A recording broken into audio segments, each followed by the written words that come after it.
नमस्कार। मार्केटिंग की दुनिया में आपका स्वागत है।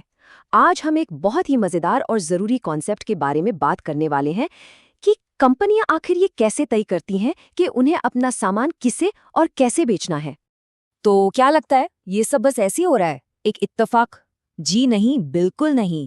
इसके पीछे ना एक बहुत ही स्मार्ट, सोची समझी स्ट्रैटेजी काम करती है।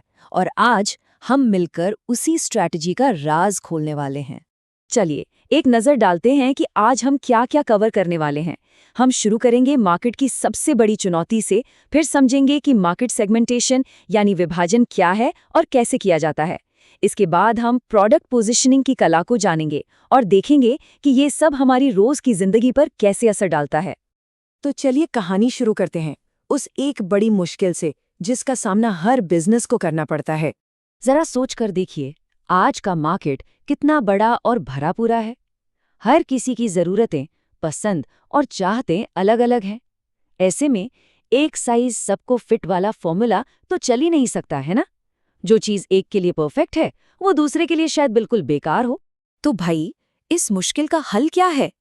इसका जवाब है मार्केट सेगमेंटेशन, या आसान भाषा में कहें तो मार्केट की बड़ी सी पाई को सही तरह से काटना।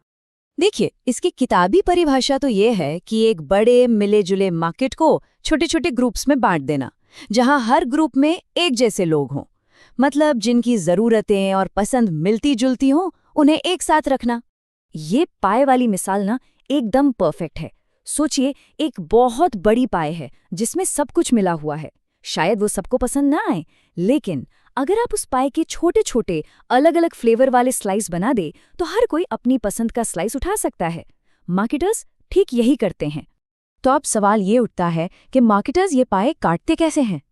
भाई, उनके पास इसके लिए कुछ खास टूल्स होते हैं। चलिए एक एक करके इन तरीकों को समझते हैं। सबसे पहला और सीधा तरीका है ज्योग्राफिक सेगमेंटेशन। मतलब लोग कहाँ रहते हैं, बस इस आधार पर उन्हें ग्रुप्स में बांट देना। ये देश, राज्य, शहर या यहाँ तक कि मौसम के आधार पर भी हो सकता है। जैसे कोई कंपनी जो ठंडी जगहों पर हीटर बेचती है, वही कंपनी गर्म जगहों पर अपना फोकस एयर कंडीशनर पर रखेगी। है ना सिंपल? ये है जियोग्राफिक सेगमेंटेशन। अच्छा, अब आते हैं दूसरे और शायद सबसे पॉपुलर तरीके पर, डेमोग्राफिक सेगमेंटेशन। ये इस बात पर आधारित है कि कस्टमर असल में कौन है। इसमें उम्र, इनकम, जेंडर, यहाँ तक कि उनकी लाइफ की स्टेज भी शामिल होती है। जैसे एक नए नए शादीशुदा जोड़े की ज़रूरतें, एक छोटा घर शायद, वो एक ऐसे परिवार से बिल्कुल अलग होंगी जिनके बच्चे हैं और जिन्हें एक बड़ी गाड़ी या स्कूल की चीज़ें चाहिए। चलिए अब थोड़ा और गहराई में चलते हैं। साइकोग्राफिक सेगमेंटेशन ये समझने की कोशिश करता है कि लोग सोचते कैसे हैं। ये सिर्फ बाहरी पहचान से कहीं ज्यादा है। इसमें लोगों की लाइफस्टाइल, उनकी पर्सनालिटी, उनके एटीट्यूड और वैल्यूज जैसी चीजें आती हैं। कुछ लोग एडवेंचर पसंद करते हैं तो कुछ आराम।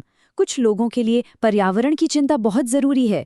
ये सारी बातें उनके खरीदने के फैसलों के पीछे का क्यों बताती हैं।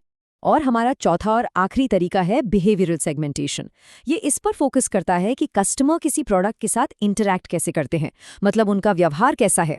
जैसे मान लीजिए कोई फ्रूट ड्रिंक खरीद रहा है, कोई शायद स्वाद के लिए खरीदता है, कोई विटामिन के लिए और कोई इसलिए क्योंकि वो सस्ता है। प्रोडक्ट एक ही है लेकिन लोग उसे अलग अलग फायदों के लिए खरीद रहे हैं। कंपनियां इसी व्यवहार को पकड़कर अपना मैसेज बदल देती हैं। ठीक है, तो हमने मार्केट को समझ लिया, उसके टुकड़े भी कर लिए। अब आगे क्या? अब आता है सबसे जरूरी काम, अपने चुने हुए ग्रुप तक सही मैसेज पहुंचाना, और इसी को कहते हैं प्रोडक्ट पोजीशनिंग। पोजीशनिंग का सीधा सा मतलब है अपने टारगेट कस्टमर के दिमाग में अपने प्रोडक्ट की खास और यादगार इमेज बनाना। उन्हें ये एहसास दिलाना कि आपका प्रोडक्ट बाकियों से अलग और उनके लिए सबसे बेस्ट क्यों है। एक कामयाब पोजीशनिंग स्ट्रैटेजी बनाने के लिए एक बहुत ही आसान सा फ्रेमवर्क है जिसे हम 4 C's यानी 4 C कहते हैं। चलिए फटाफट इसे भी समझ लेते हैं। तो सबसे पहला C है क्लैरिटी, मतलब एकदम साफ साफ बात। मैसेज बिल्कुल क्लियर होना चाहिए कि प्रोडक्ट किसके लिए है और इसका सबसे बड़ा फायदा क्या है। दूसरा C है कंसिस्टेंसी, यानी लगातार एक ही बात कहना। आपका मैसेज वक्त के साथ बदलना नहीं चाहिए। फिर आता है तीसरा सी, क्रेडिबिलिटी, मतलब दावे में दम होना चाहिए, लोगों को यकीन आना चाहिए। और आखिर में चौथा सी है कॉम्पिटिटिवनेस। सीधी सी बात है, आप दूसरों से बेहतर क्या दे रहे हैं जो लोग आपको चुनें। तो ये थे मार्केट को समझने और उसमें अपनी जगह बनाने के कुछ बुनियादी नियम। अब देखते हैं कि इन सब का हमारी असल जिंदगी से क्या लेना देना है।